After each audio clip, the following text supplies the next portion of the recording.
You are 22 years old. The freezing fog of the San Francisco Bay bleeds through the rusted iron bars of a 4x8 concrete cage.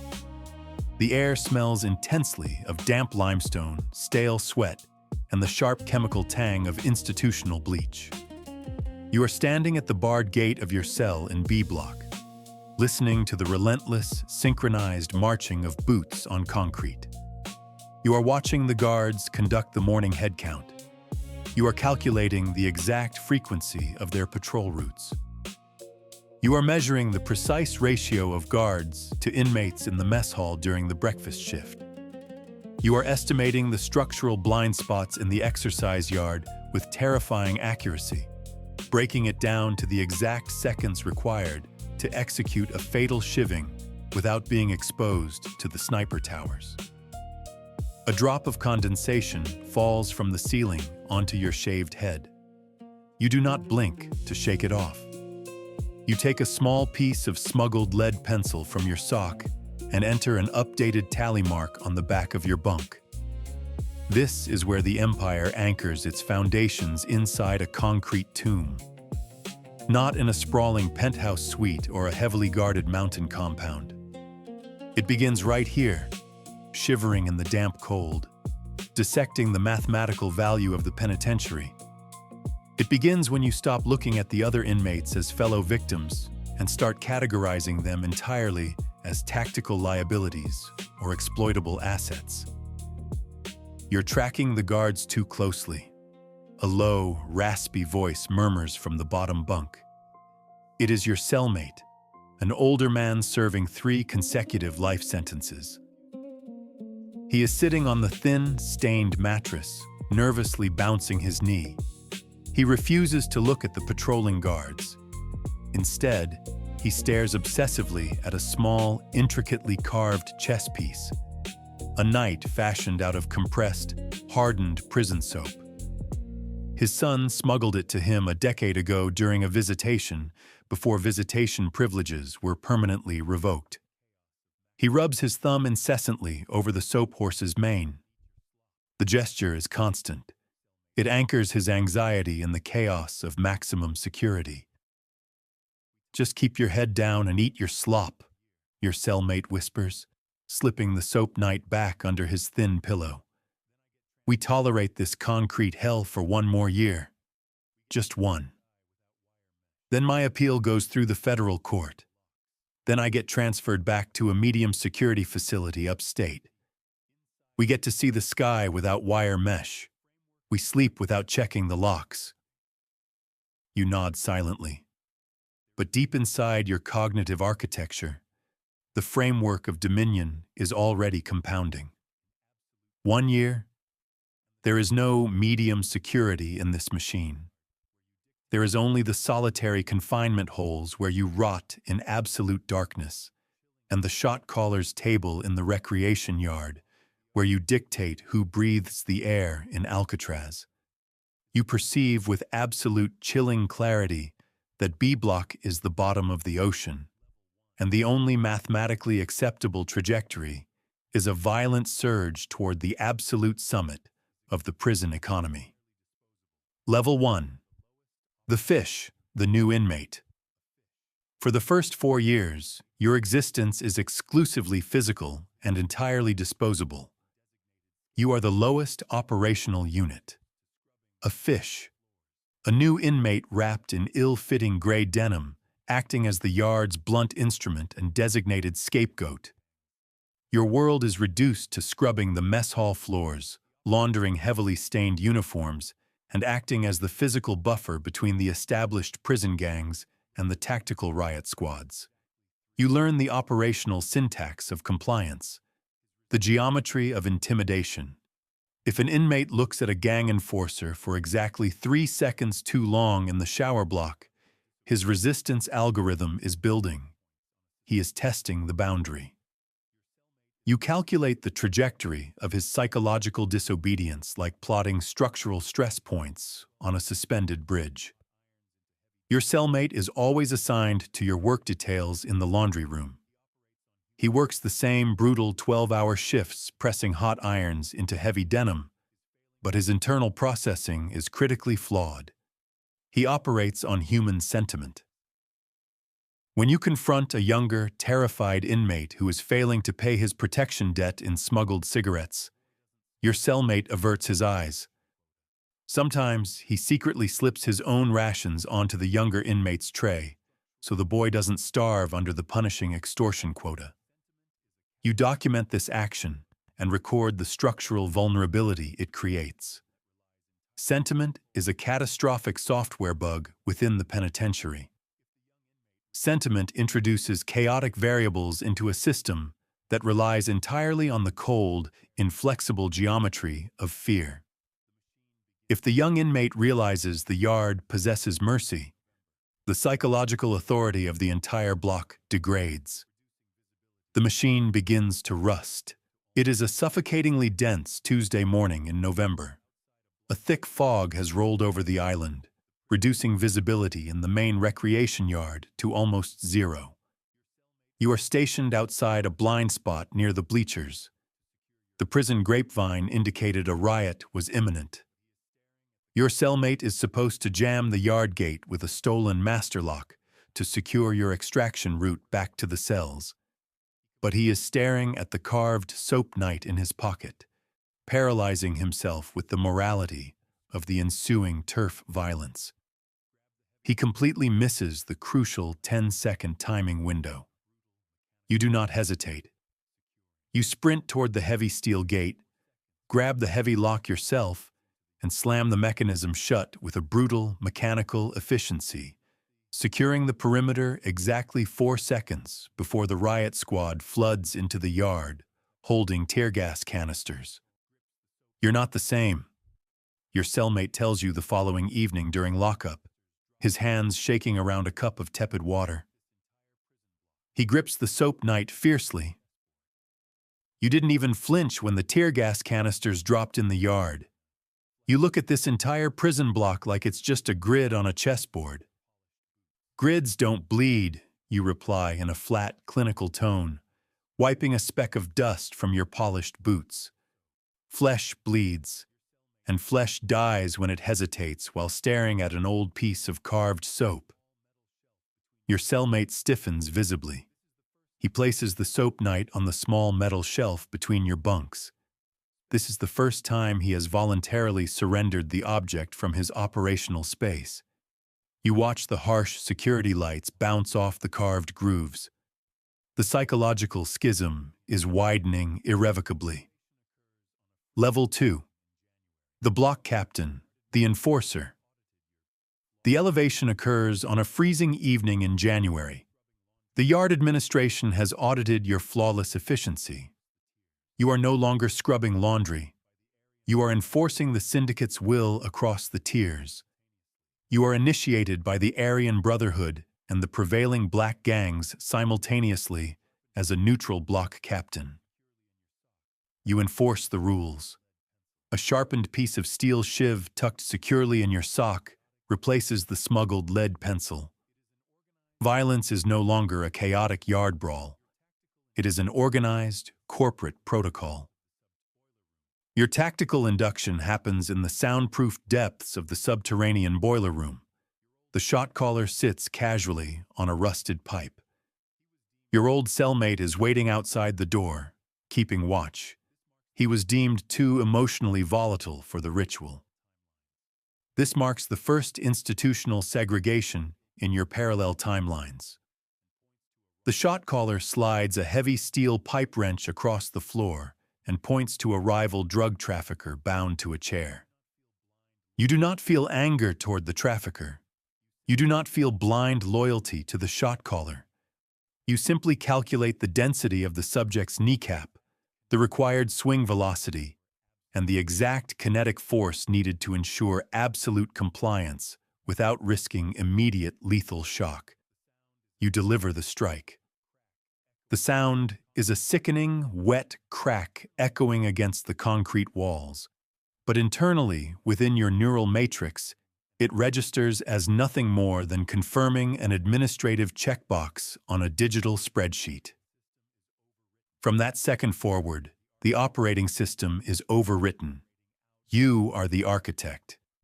You begin operating out of the premium cell blocks, hoarding smuggled currency, tobacco, and leverage. The scent of bleach is replaced by the smell of power. You do not fight with your fists in the yard anymore. You execute strategic financial initiatives. When a lucrative contraband smuggling route through the infirmary is encroached upon by an ambitious new gang, you do not organize a messy public shivving. You optimize their environment. You manipulate the corrupt guards to conduct a targeted shakedown on the new gang's cells on a Friday night, bankrupting their stash in 48 hours. You starve their resources mathematically. Your old cellmate is formally assigned to your collection task force. He is technically a permanent soldier now, but he carries out your directives with a visible, sickening reluctance. When you instruct your men to permanently silence an inmate who threatened to turn state's witness alongside the guards, your cellmate trembles, holding the weapon. You watch him step back in horror when the target begs for his family's safety. You step forward, adjust your posture to ensure maximum stability, and execute the protocol yourself. You don't feel frustration toward your partner. Frustration is inefficient. You merely categorize him as a depreciating operational asset within your organizational hierarchy. You begin compartmentalizing him. Small logistical quarantines. You stop inviting him to high-level extortion negotiations in the library. When assigning enforcement duties, you station him strictly on vehicular surveillance near the delivery docks, where the probabilities of him inflicting structural damage to the operation are statistically lowest. You are keeping him alive, but purely as a risk mitigation strategy. When do we wake up from this nightmare? Your cellmate asks you one evening, standing by the barred window overlooking the distant, glittering skyline of San Francisco. The soap night is squeezed so tightly in his palm that it crumbles slightly at the edges. We control the block now. We have the leverage. My appeal is processing tomorrow. Let's walk away tonight. The yard doesn't have an exit protocol outside of a body bag, you state mechanically, checking guard rotation schedules on your encrypted notes with blind precision. Any attempt to forcibly extract a component from a working engine results in the engine tearing itself apart. Your partner looks at you with a desperation that you find entirely illogical. He is fundamentally failing to comprehend the aerodynamics of apex survival. Level 3. The shot caller, the apex predator. By the time you turn 42, you exist entirely as an institutional phantom. You are the shot caller, the absolute ruler of the prison population. You no longer manage contraband routes or underground gambling rings. You manage institutional sovereignty. You don't speak to block captains or corrupt guards. You whisper to the warden, federal politicians, and external syndicate bosses. Your weapon of choice is silence, leverage, and a terrifying, unblinking composure.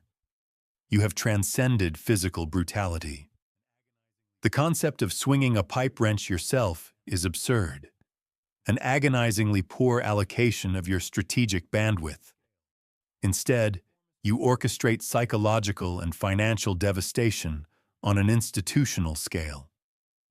When a reformist warden proposes facility legislation that threatens your visitation supply chains, you do not order a messy prison riot. Riots attract federal law enforcement lockdowns.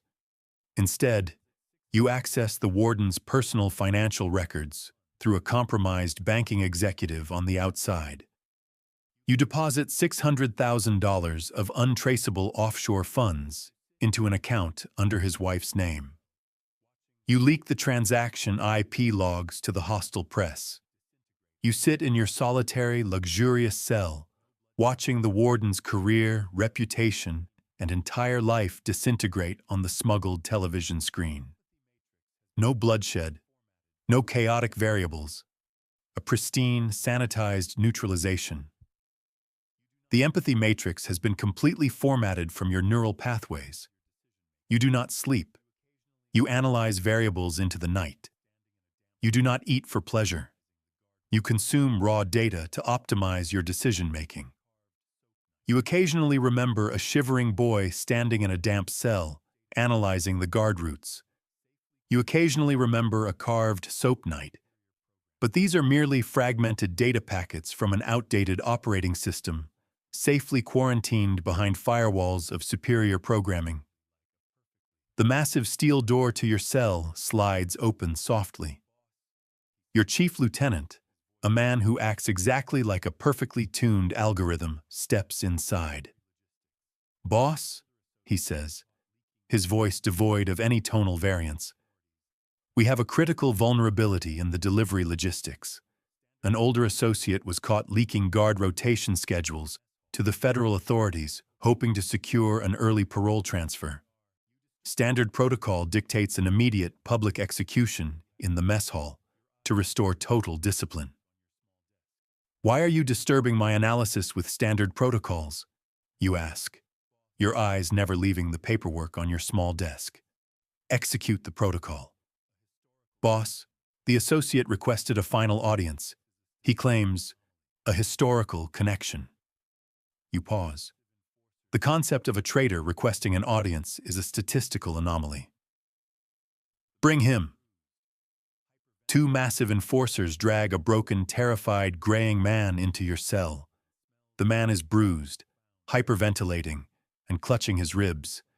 He wears cheap denim and smells of stale sweat and profound terror. He looks like a withered ghost of the man who shared your cell decades ago. "Please," your old cellmate screams, collapsing onto the concrete floor. "Please, I didn't want to do it. The parole board. They found out about my son's new circumstances. They were going to deny my transfer. I just gave them old schedules. Please." The man reaches into his torn pocket with desperate hands. The enforcers step forward, calculating the threat potential. But he doesn't produce a weapon. He pulls out a small, severely worn chest knife carved entirely from soap.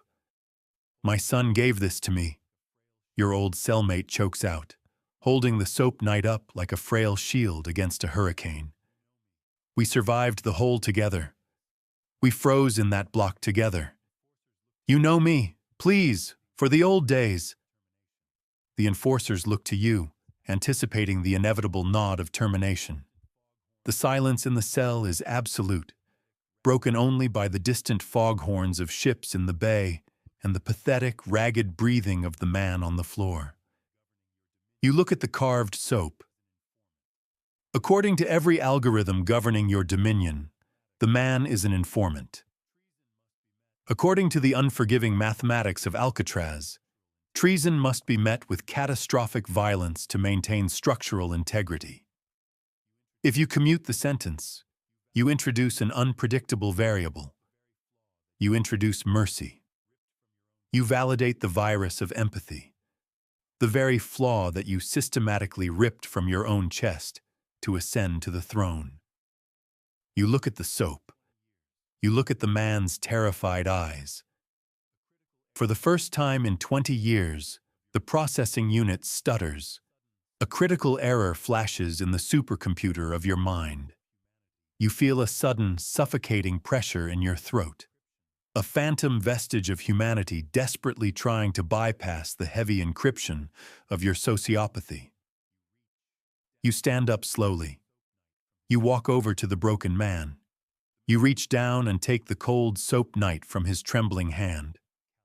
The material feels completely foreign against your perfectly manicured, calloused fingers. You look at your lieutenant. His face is a blank slate, waiting for the binary command. "Put him in a transport van," you say. Your voice sounds unnatural. It sounds brittle, as if the steel inside you is finally fracturing. "Transfer him to the medium security facility upstate. Cover his son's debts from the shadow accounts. Then tell him if he ever returns to this island, the protocol will be executed." The man collapses in pure shock, sobbing hysterically as the enforcers drag him out of the cell. You stand alone in the cavernous, silent cage. You are the undisputed sovereign of the criminal underworld on this island. You have destroyed legislative bodies, manipulated wardens, and built an empire of pure, unadulterated fear. But as you stand there staring at the worn edges of the cheap soap night, the horrific truth compiles in your mind. You realize the ultimate cost of optimizing the machine. You control the entire prison, and you are entirely, completely empty.